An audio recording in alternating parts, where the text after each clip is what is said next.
दवचिल्याचा थोडा परिणाम झाला, दोघं तिघं म्हणू लागले, नाहीतर मुके कंस पोटऱ्यातच दबायचे मी. हां, त्याचं खळं होत नाही, ते उपटून बैलाला टाकते. त्याच्यामुळं तुम्ही म्हणल्याबरोबर मी डवचिलं थोडं म्हणायले तिथून तिथं, नाही तर तुम्ही दोघं आणि इकडं दोघं बस. मी बोलायचं आणि तुम्ही म्हणायचं, आणि बाकीच्यानं नुकती आहे ना, आहे का? वा वा वा. उग मला शुगर असल्यामुळं उग इतकी बांधून द्या. हे माईक असल्यामुळं इकडं लांब लहात इतकी इतकी. हां, खायचं नाही ना महाराज. तुम्हाला माहिती आहे, वडवणीमध्ये कार्यक्रम करत असताना शुगर जास्त झाली, कीर्तनातच चक्कर येऊन पडलो. आळंदीत सुद्धा नरसिंह सरस्वती स्वामीच्या मंदिरामध्ये 1 तास कीर्तन झालं ना, असं झालं की पडलो. लोक म्हणले जमत नाही तर खाऊ नये, मन जाते. दुसरे खाऊ लागल्यावर देखवत नाही. म्हणून महाराज तुम्हाला आश्चर्य वाटेल, माझं लग्न न झाल्यामुळे मी दुसऱ्याच्या लग्नाला सुद्धा मला आहेर असला तरी जात नाही, त्याचं देखवत नाही. माझं झालं नाही त्याचं देखवत नाही. महाराज तसं आपल्याला दुःख झाल्यावर दुसऱ्याचं सुख देखवत नाही, त्याला मत्सर म्हणतात. म्हणून आम्हाला सुख मिळण्याकरता 2 गोष्टी, दुःख नाहीसं झालं पाहिजे आणि सुख मिळालं पाहिजे.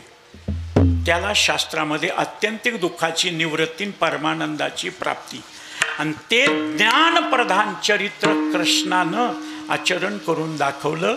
महाराज ज्ञान 2 प्रकारचं आहे ना, मग कृष्णाचं चरित्र सुद्धा 2 प्रकारचं. दसे चरित्र केले नारायणे, रांगता बोधने राखिता. रांगत असताना, गायी राखत असताना असं 2 प्रकारचं चरित्र, परोक्ष आणि अपरोक्ष. महाराज रांगत असताना तुमचं एक लग्न झालेलं नाही, आमच्या घरात लेकरं रांगतात, पण कृष्णाच्या रांगण्यामध्ये जीवाच्या रांगण्यामध्ये फरक. आमच्या नाथ महाराजानं, शांती ब्रह्मनाथ महाराजानं कृष्ण कसा रांगत होता त्याचं वर्णन केलंय. रांगत रंगणी तळवे डाव्या गुडघ्याने रांगत रंगणी रंगनाथ देखीनाथ, रंगणी रंगनाथ तोम्या देखीनाथ. हात टेकीत डाव्या गुडघ्याने रांगत रंगणी रंगनाथ तोम्या देखीनाथ, रंगणी रंगनाथ देखीनाथ.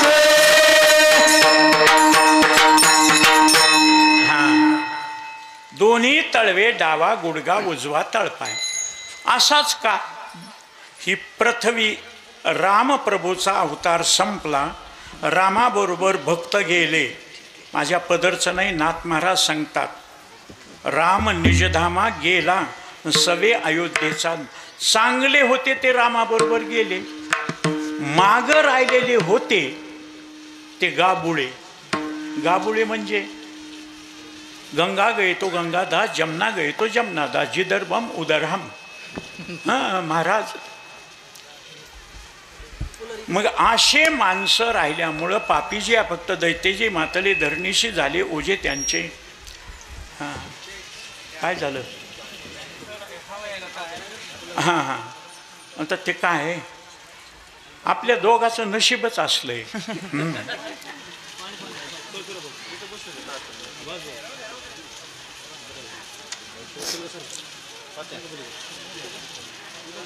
शेतकऱ्यानं कितीही प्रयत्न करून ऊसाला पाणी जाऊ द्या, अर्ध्याच्या वर पाणी एरंडच पेते. तसं धनी दिलगिरी चोरटे खुशाल योगानं दोन्ही तळवे, डावा गुडगा तळवे का? पाप जास्त झालं, पापी माजले आणि अधर्म जास्त झाल्यामुळं पृथ्वी रडत रडत ब्रह्मदेवाकडे गेली. ब्रह्मदेव इंद्राकडे, इंद्र सगळे शंकराकडे. आणि शंकराकडे गेल्यावर सगळे क्षीरसागराला आले. विनंती केली. देवानं सांगितलं पृथ्वीचा भार उतरण्याकरता, भक्ताला सुख देण्याकरता मी येतो. म्हणून दोन्ही हात तळवे टेकले. डावा गुडगाच का? प्रकृती अध्यस्त अधिष्ठान परमात्मा आहे म्हणून गुडगा. उजवा तळपायच का? महाविष्णूच्या तळपायावर सामुद्रिक चिन्ह आहे. ध्वज, वज्र, अंकुश, ऊर्ध्वरेखा, सुदर्शन चक्र, पद्म आणि चव हे चिन्ह माऊलीच्या पायावर होते म्हणून माऊली महाविष्णूचा अवतार. भानुदासाचे कुडी महाविष्णूचा अवतार. लक्षणं. तळवे जमिनीवर टेकून भक्तानं यावं. महाराज, जुन्या काळातले लोक मुलगी बघायला गेल्यावर त्या मुलीचे पाय पाहत होते. आजकालचे पोरं पाय पाहत नाहीत, चेहरा पाहतील. जुने लोक पाय, बरे पाय धुवून ये बाबा. पाय धुवून आली सारवणावर की तिच्या पायाचे ठसे. जिचा पाय जमिनीवर सपाट पडतो तो भाबड्या वृत्तीचा असतो, कानाचा कच्चा असतो.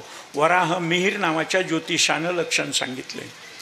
ज्याचा पाय जमिनीवर टेकल्यानंतर बोट, पंजा आणि टाच चिटकते, मधली बाजू उंच असते, तो सगळ्याच ऐकतो पण मनातलं सोडित नाही.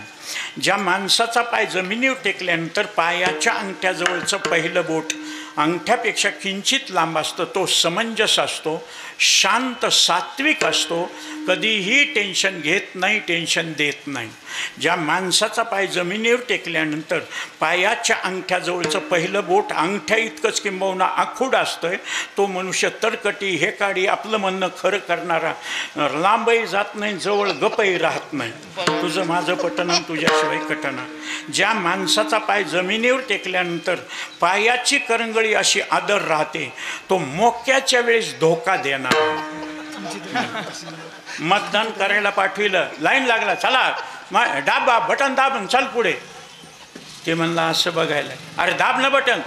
म्हणला रात्री कोणत्या साहेबांना दारू पाजविली त्याचं बटन कोणतं आहे? ते म्हणला कोणतंही दाब. सगळेच दाबतो म्हणला. गेलं वाया. सगळे दाबल्यावर वाया गेलं. एक नदर भारा पण शिंद्या. सुखदुःख देणारा नवरा एकच धरला तर ती पतिव्रता. हे घोरच आहेत म्हणले, ते साडीच आणीत नाही, रोज बदलायली. माझ्या पदरचं नाही, राग मानू नका माय मावल्यावर. माऊलीनं सांगितलंय, आघवेनं गावद्वारी आहे जैशी.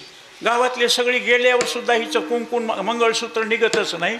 मग कोणाच्या नवऱ्यानं? मग सख्या पाटील मेला तर तू क्या पाटील नाहीच महाराज. एक धरला चित्ती आणि रुखमाईचा पती. जरी हे आकाशवर पडो पाहि, ब्रह्मा घोळ भंगा जाय, वड वानळ त्रिभुवन खाई, परी मी तुझीच वास पाहे का विठोबा, नकरी अनिकाचा पांगिला. आमचे तुकोबाराय तीर्थयात्रा करीत पडले, पण बहु लाज वाटे चित्ता अनिका ते देव म्हणता. माझा एकच देव आहे, आपुला तो एक देव तोच आहे. म्हणून योगायोगानं असा देव रांगून काय करत होता? मग असं प्रमाण रांगत रंगणी चोरीत लोणी धावणी धरती. महाराज कृष्णाच्या चरित्रामध्ये गवळणीचा विषय येतो. नामदेवरायाच्या बाळक्रीडा लिहित असताना शंका आली. नामदेवरायानं भगवंताला बोलून दाखवलं. त्यावेळेस भगवंतानं नामदेवरायाची शंका निरसन करण्याकरता प्रमाण सांगितलं. गोपिकांच्या वेशे प्रगटल्या श्रुती, गुह्य हे तुझं प्रती सांगत असे. गवळणीच्या रूपानं श्रुती प्रगट झाल्या. श्रुती 3 प्रकारच्या, कर्म, उपासना, ज्ञान. म्हणून गवळणी सुद्धा कोणी सुना, कोणी लेकी, कोणी एकी स्वतंत्र. इतक्या गडबडीनं का बोलायलो हे म्हणायलेत मधीच, आणि मला ह्या पायऱ्या सोडून पळता येईन. म्हणून मला महाराज बोलायला वेळ कमी पडतोय. आळंदीत सुद्धा 2.5 तासाला मी पहिलं 95ला काल्याचं कीर्तन केलं.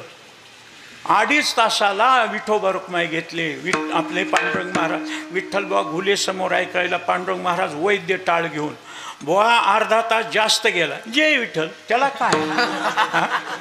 इतकंच सांगावं तितकंच सांगितलं म्हणजे काय? स्वयंपाक किती आहे, पण तुमचं पोट भरलं की बाकीच्या स्वयंपाकाला काय करायचं? घेऊन उष्ट करणं महत्त्वाचं नाही.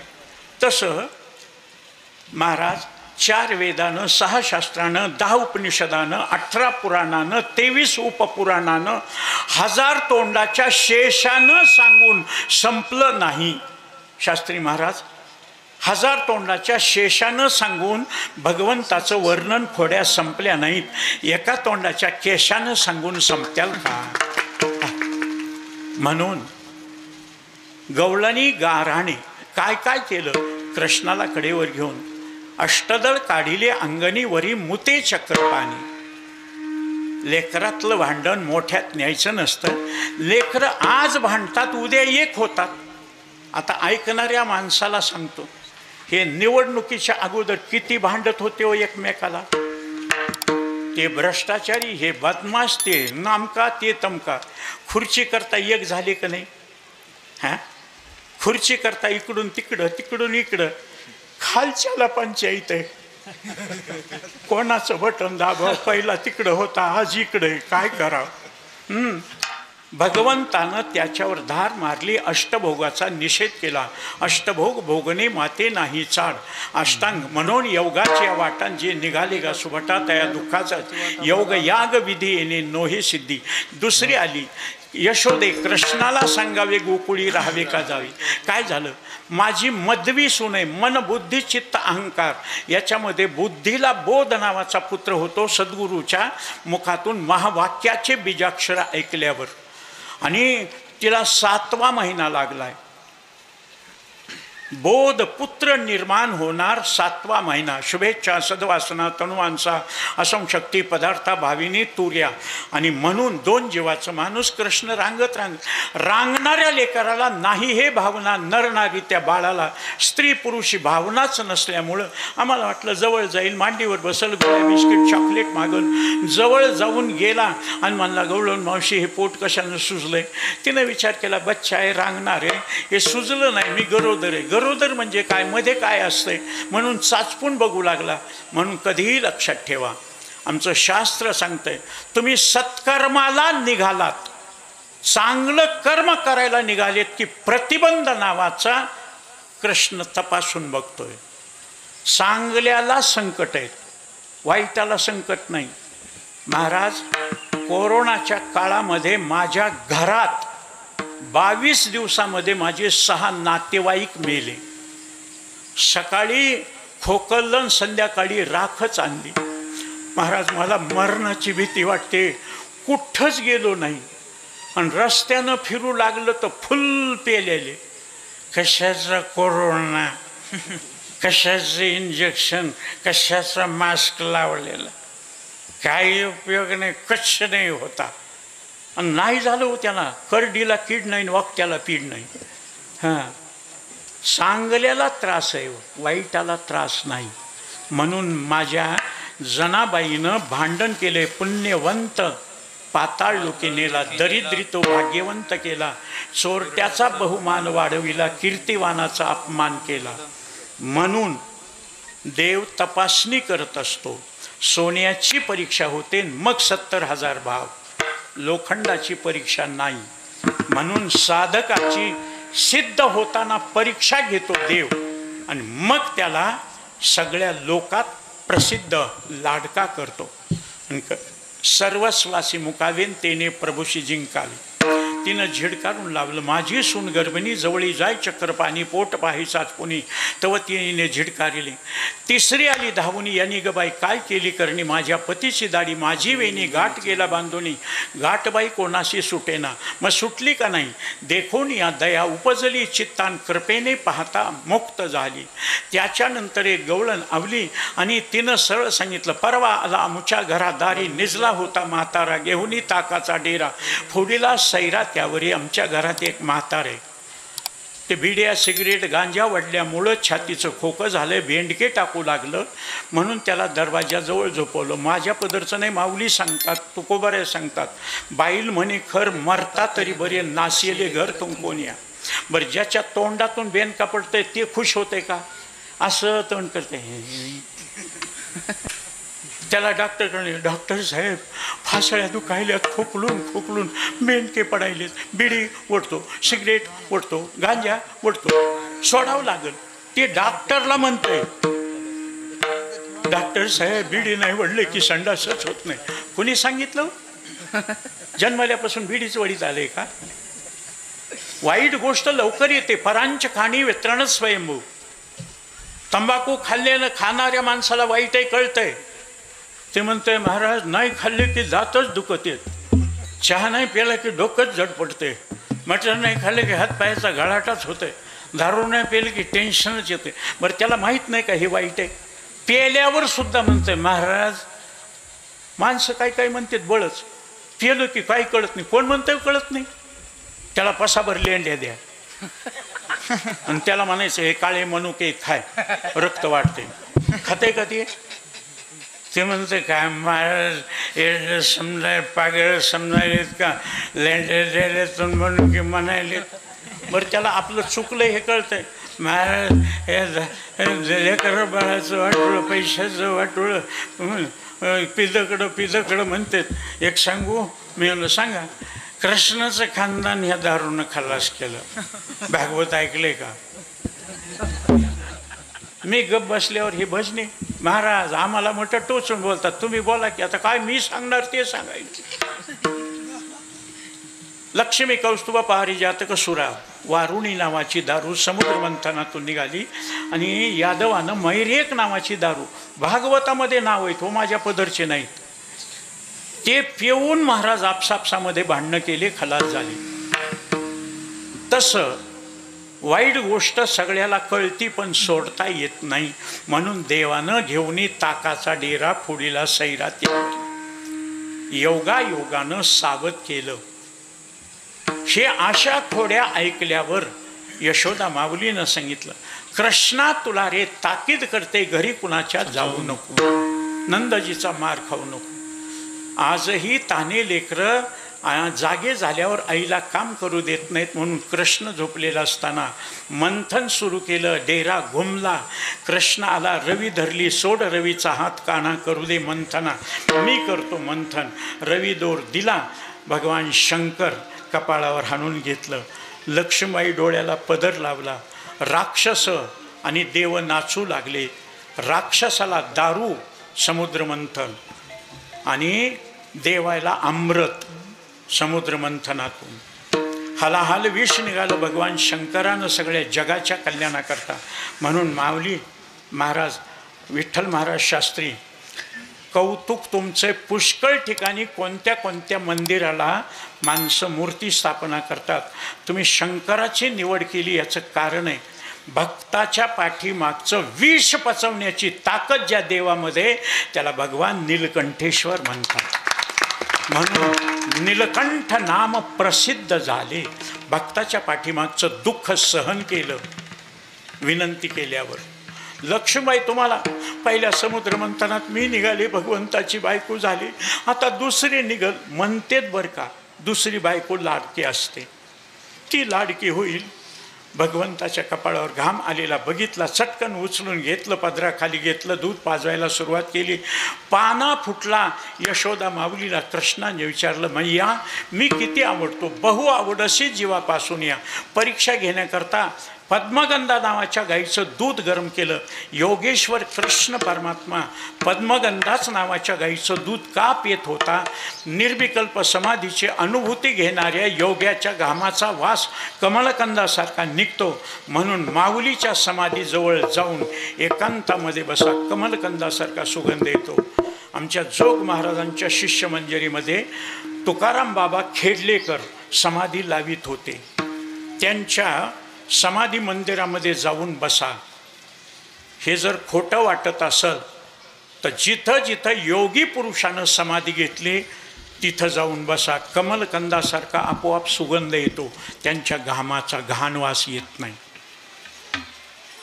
त्या दुधाला अग्नी प्रदीप्त केला, दूध उतू गेलं. कृष्णाला खाली ठेवून मला आवडती म्हणले, दुधाकडं कशी गेली? डेऱ्यावर रवी मारली, डेरा फुटला, ताकाचा लोंढा अंगणापर्यंत लोण्याचा गोळा घेतला. दूध करपलं, क्रियमान संपलं, डेरा फुटला, देहतादात्म्य नाहीसं झालं. ताक आसार संसार वाहून गेलं, शुद्ध चित्त लोणी घेऊन गेला. धरलं नंद बाबांनी सांगितलं काय झालं बघा नाही असं असं केलं आहे. मग 5 वर्षाचा झाला याला रानात पाठव.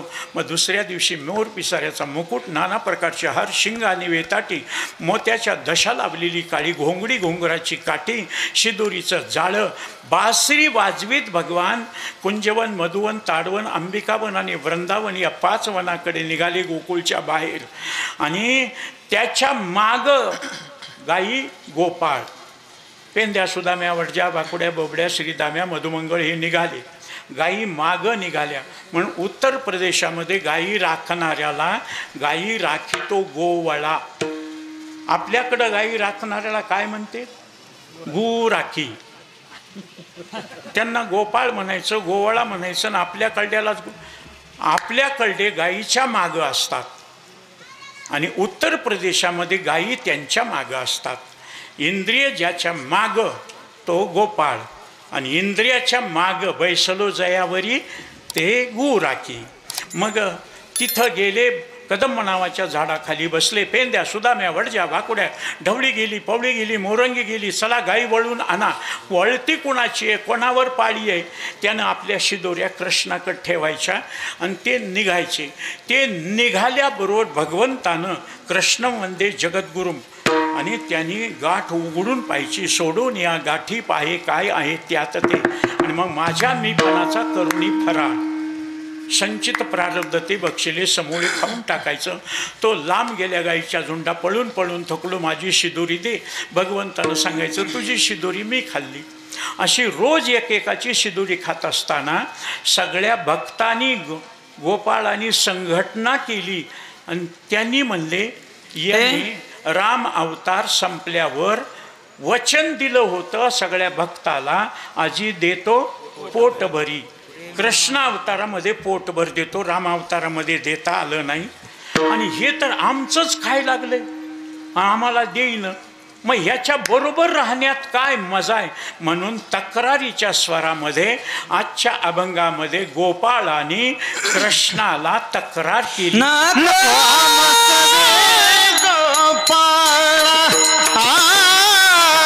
नको मसवे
तुम्ही सगळे म्हणाले ते मगापासून गप्पच बसलेत. डवचू द्या ना मला बी थोडंसं. हां, नको आम्हा सवे गोपाळा येऊ ओढाळा. कानोबा ओढाळ तुझ्या गायी होत्या नव्हत्या कळंबाठाई. शिव्या देती तुझी आई, ऐका एक शारंगधरा. बैल चुकला तुझा मोरा, सांगो गेलो तुझ्या घरात, ओ पाठी लागला तुझा म्हातारा. येता जाऊ नको ना तुझ्या गायी ओढाळे. हे कोणी भांडावं? जन म्हणा देह माझा ऐसा, मग भरवसा कळेल. ज्यानं देहच माझा म्हणला नाही त्याला भांडायचं आहे. म्हणून पाय डोळे म्हणता माझे तीही कैसा मोकलिलो. योगायोगानं कृष्ण म्हणला सगळे सारखे नसतेत, असत्याल ओढाळ गाई. तुझ्या गाई ओढाळ आम्ही का पळावं? भागवतामध्ये सुंदर विषय आला. भरत राजानं आपलं ऐश्वर्य राज्य सोडून दिलं, जंगलात गंडकी नदीच्या नर्मदेच्या काठावर झोपडी बांधून राहिला. साधना तपश्चर्या केली. अंगावर सर्पविंचू खेळू लागले, वाघ सिंह ऐकायला बसू लागले. तपश्चर्याची साधना, कोणतंही 12 वर्ष अव्याहत साधन केलं की त्याच्यामध्ये सामर्थ्य निर्माण होतं. तप आहे. मग योगायोगानं गर्भिणी हरिणी पाणी पिण्याकरता आलेली समोरच्या काठाला नर्मदेच्या सिंह होता. सिंहानं डरकाळी फोडली. हे भित्र जनावर उडी मारली. गर्भ पाण्यात पडला. पाण्यातला गर्भ वाहत जाऊन मरेल. भूतदया म्हणून जवळ घेतलं. काशाय वस्त्रानं पुसलं. आश्रमात आणलं. त्याच्या चाऱ्याची दुधाची व्यवस्था केली. ते हरण मोठं झालं, जंगलात निघून गेलं. यांनी ध्यान करत असताना मरण आलं. काही लोक म्हणले महाराज त्यांना कसं कळालं? कळतं साधूला. हां, कानामध्ये बोट घालून पहा. कर्णनाद नाही आला की 9 दिवसावर. डोळ्यावर पापणी ठेवल्यावर असं बोट लावलं की विरुद्ध दिशेला काळा डब्बा दिसतो. त्याला दृष्टीचक्र म्हणतात. ते नाही दिसलं की 5 दिवसावर. आपल्या आपल्या भुवया आपल्याला दिसतात. नाही दिसल्या की 3 दिवसावर. आपल्या नाकाचा शेंडा आपल्याला दिसतो. संप्रेक्ष नासिकाग्रम सम. नाही दिसला की 24 तासात. हे लक्षणं सांगितलं की कोणी कानात बोट घालायला, कोणी असं करायले, कोणी असं करायले. महाराज ज्ञानोबाऱ्याचा अभंग आहे. ज्ञानदेव म्हणे साधूचे हे लक्षण अंतकाळी जाऊन तुम्ही सिद्ध पहा. हे साधूचं लक्षण आहे. जे साधू आहे त्यांना कळत. त्याला मरण आलं. मांडी घातली आणि जय राधा रमण हरी बोल, जय राधा रमण हरी बोल. हरीचं चिंतन करता करता हरी आला नाही. हरी न आलं. जड भरत राजा हरणी गर्भा गेला. यम यम वापी स्मरण भावम त्यजत्यंते कले. म्हणून आम्ही का पळायचं? त्या जड भरत राजाला 3 जन्म घ्यावं लागले आणि मग मुक्त झाला. एवढी तपश्चर्या करून. त्याच्यामुळं तू पळायला पाहिजे. अरे तुम्ही पळालं तर काय? तुम्ही ना आम्ही वेगळे आहेत का? मी तू पण जाऊ दे दुरी. नाही, पण तुझ्या गायी ओढाळे तू पळायला पाहिजे. आणून बसवायच्या. न बैसती एके ठाई धावती 10 वाटा. हे पहा, भांडण 2 प्रकारचं. प्रेमाचं भांडण मिटतं, स्वार्थाचं भांडण पेटतं. नवरा बायकोचं नातं आणि भक्ताचं देवाचं नातं सारखं आहे बरं का. हे मी म्हणतो म्हणून नाही, माऊली सांगतात. तैसे ते माझे कलत रहे जाणीजे, काहीसे आणि न लाजे तयाचे निमी. यापरी जो भक्त तोच योगी, तोच मुक्त, तो वल्लभा मी कांत ऐसा पडी. भक्त बायकोसारखा आहे, नवरा देवासारखा आहे, नवऱ्यासारखा. मग बायकोला वचन देतोय नवरा धर्मेचं, अर्थेचं, कामेचं, आणि देव वचन देतोय मोक्षेचं.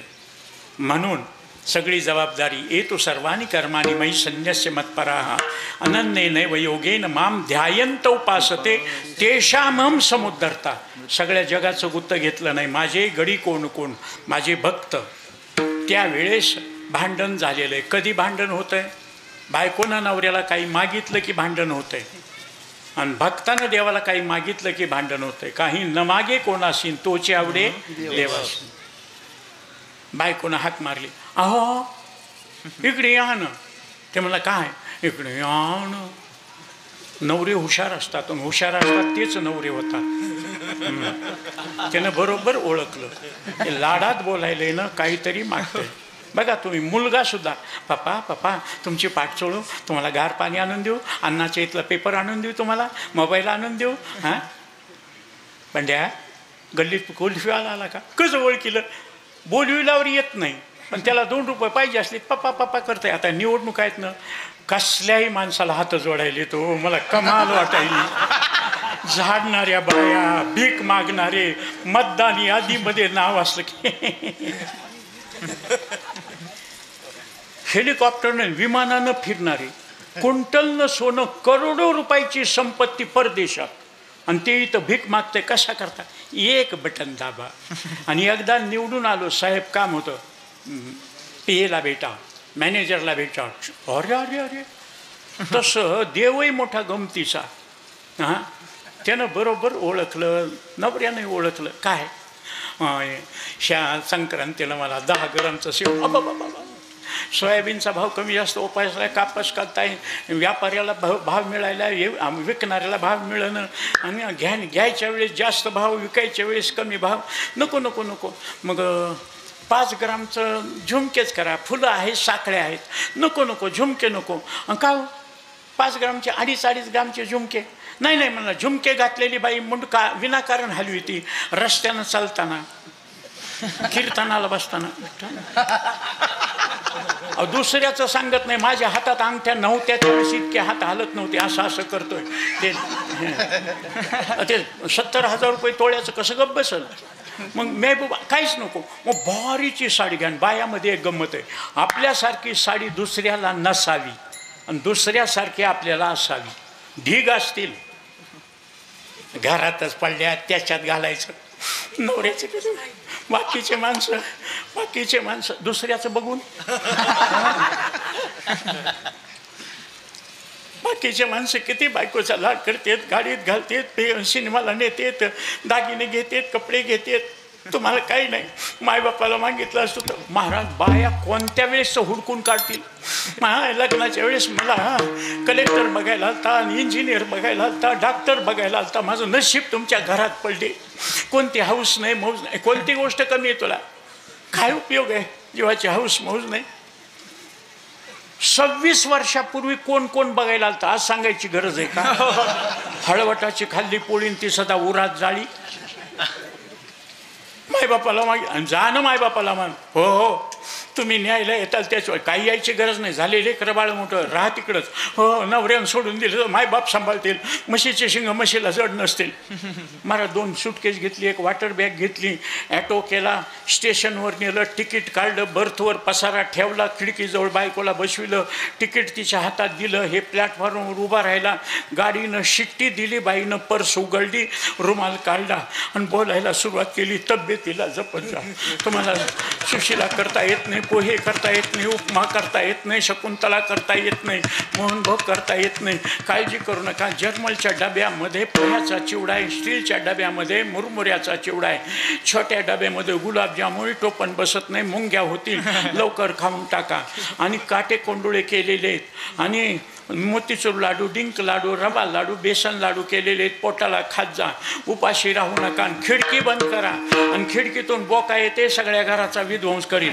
आणि नळ कॉक बंद करी जा, कोणत्या वेळेस नळ सुटत आहे आणि पाणी घरात ढव होईल. आणि फ्रीजमधलं खाऊ नका, तुमच्या घशाला त्रास होतोय. आणि रात्र टी व्ही बघत बसू नका, तुमची मानपाट दुखती. मूह लावून दिव्यधारा लावून चोळायला मी सुद्धा नाही. आणि तुमच्या पाया पडते, मी माहेरी गेली म्हणून घरी कोणाला आणू नका. इतकं म्हणल्यावर नवरा म्हणला, एवढी जर माया करते, एवढी काळजी करते, सोडून कशी चाललीस? तुम्ही जा म्हणलं. मी जा म्हणलं काय आपलं घर सोडून जाऊ का? चल वापस. निघाली वापस. तुकोबारायला स्वप्नात येऊन नामदेवे केले, स्वप्ना माझी जागी, सवे पांडुरंगे येऊन या, सांगितले काम करावे कवित्व केलं रामेश्वर भट्टानं. परीक्षा घेतली तो गाथा इंद्रायणीमध्ये दगड बांधून बुडविला. कुठे तुमचा देव, कुठे तुमचे नामदेव राय?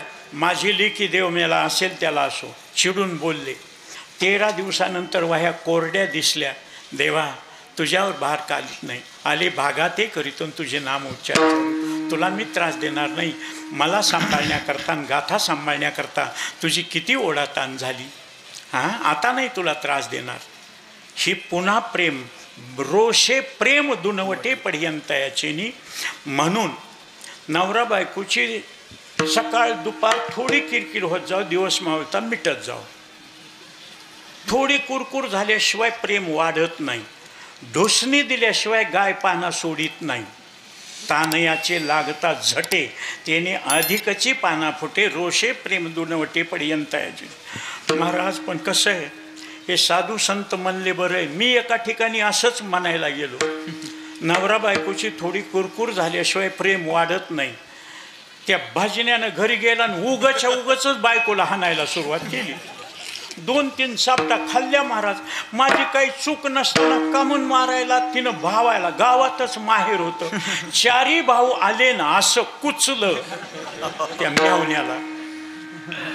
का मारलंस म्हणजे उकळीकर महाराजानं सांगितलं, थोडी कुरकुर झाल्याशिवाय प्रेम वाढत नाही. महाराज ते चौघही त्याला घेऊन माझ्याकडे आले. मग आता काय बहिणीचा कैवार घेऊन अहो महाराज आहेर आणलाय पेढे आणलेत असं म्हणलं. ए महाराज कंबर बांधून कीर्तन करतस हे शिकविलंस का? हां अरे बघा मारलं ना बायकोला. मी म्हणलं मारलं? तुम्हीच म्हणलं थोडं कुरकुर. अरे बाबा त्या दिवशीपासून मी सांगायचं सोडून दिले. मारा भांडणं करा तुमचे तुम्ही, आम्ही आल्यावर भांडण मिटवून जीव घाला. नाही तर त्या भांडणामध्ये महाराजालाच हाणायचं. हां सबसटके ना हम अटके नाही महाराज. मग तसं भांडण मिटतं भक्ताचं देवाचं.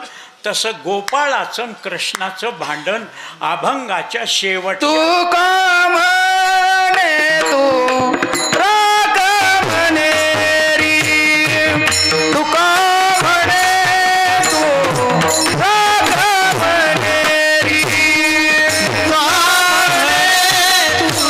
राग म्हणे री, तू का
का मन ओढाळ चंचल महिमन कृष्ण. फक्त मनेरी नावाची गाय ओढाळ आहे तेवढी तू सांभाळ, बाकीच्या आम्ही सांभाळतो. कॉम्प्रोमाइज झालं. 1 मिनिटामध्ये सेवा समाप्त. 1:45 वाजलेत. महाराज किती गडबड केली तर माझं कीर्तन लांबतं. उखळ कांडण यंत्र जमा जातं. आणि मला माणसं कमी असो की जास्त असो आवडीचे माणसं बसले. महाराज तुम्ही बसलात की तिकडं स्वामीजी बसले. बस महाराज तुम्हाला आश्चर्य वाटेल. वणलीला ढोक महाराजांच्या गावी भागवत ऐकायला 50 माणसं नसते. पण ढोक महाराज एकटे समोर बसल्यावर, एवढा रामायणाचार्य समोर बसल्यावर भागवत सांगायला मलाही जोर येते. म्हणणारे वाजवणारे असले मसाला असला की भाजी चांगली होतीच. आणि हे जर तुम्ही वाजवणार म्हणणार नसले ना आमचं दूध घ्या भोपळ्यासारखं मग सपक आणि सुंदर. महाराज जंगल में मंगल एवढे महात्मे जागतिक कीर्तीचे महात्मे इथपर्यंत येतात ना. मग नक्की ही तपोभूमी आहे म्हणूनच इथं नीलकंठेश्वर स्थापन झाले. म्हणून आणि मलाच का त्याचं कारण एक आहे, मी वैद्यनाथाच्या सेवेत आहे. परळीच वैद्यनाथाची सेवा करणारे माझ्या 7 पिढ्यानं तिथं सेवा केलेली आहे. म्हणून आमच्या विठ्ठल शास्त्रीनं काल्याच्या कीर्तनाची सेवा मला दिली. योगानं 1 मिनिटामध्ये सेवा समाप्त. स्वयंपाक तयार आहे आणि पद्धतशीर जेवायचं. उपाशी कोणी राहायचं नाही आणि शिल्लक पात्रावर काही ठेवायचं नाही. एकच सूत्र घ्यायचं तितकं खायचं. आणि खायचं असेल तरच घ्यायचं, जे खायचंच नाही ते घ्यायचंच नाही. एवढं केलं की माझ्या कीर्तनाचा प्रसाद मला मिळाला. म्हणून एकदा संप्रदाय पद्धतीनं मनेरी नाव देवानं सांभाळायची, बाकीच्या गायी आम्ही सांभाळ अशी कॉम्प्रोमाइज झाली. आणि मग टाळी वाजून भजन करून 1 मिनिटामध्ये काल्याचा प्रसंग सांगून सेवा समाप्त करायची. मोठ्या प्रेमानं हातानं टाळी मुखानं नाम विठोबा रखुमार कुमार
धावणे धावे मग अवघे बरवे, देवा तू धाव. आम्ही गायीच्या मागं पळून पळून बेजार झालोत. भगवंतानं बासरी वाजवली. सगळ्या गायी कदम नावाच्या झाडाखाली बसल्या आणि त्यावेळेस खेळ मांडियेला वाळवंटी होतो तो हमामासूर पारंबी चेंडू फळी लगूरच्या आट्यापाट्या खेळ खेळून सगळे गोपाळ थकले. खांदी भार पोटी भूक काय खेळायचे सूट.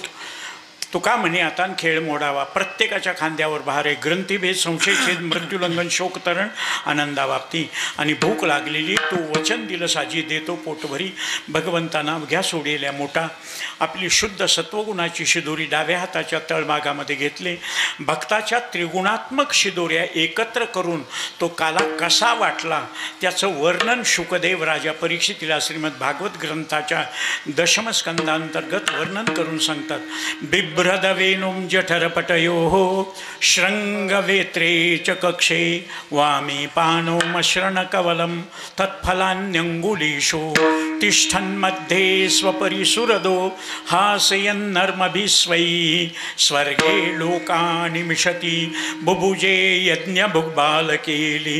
ज्ञानेश्वर माऊली नाराज माऊली जय ज्ञानेश्वर माऊली नाराज माऊली ज्ञानेश्वर माऊली नाराज जय ज्ञानेश्वर माऊली नाराज. हात वर करा. तीन प्रकारचा देह, तीन प्रकारची भूक आणि तीन प्रकारचा काला. स्थूल देहाला अन्नदानाचा, सूक्ष्म देहाला हरिनामाचा आणि कारण देहाला अभेदाचा. म्हणून तुकोबारायचं एकदा नामचिंतन सेवा समाप्त. टाळ करायचे टाळ, मृदंगवाल्याचा मृदंग, आपल्या टाळ्या. सगळ्याला कळालं पाहिजे कीर्तन संपलं, प्रसादाला चला. कोणी उपाशी जायचं नाही. तुकाराम तुकाराम तुकाराम तुकाराम तुकाराम तुकाराम तुकाराम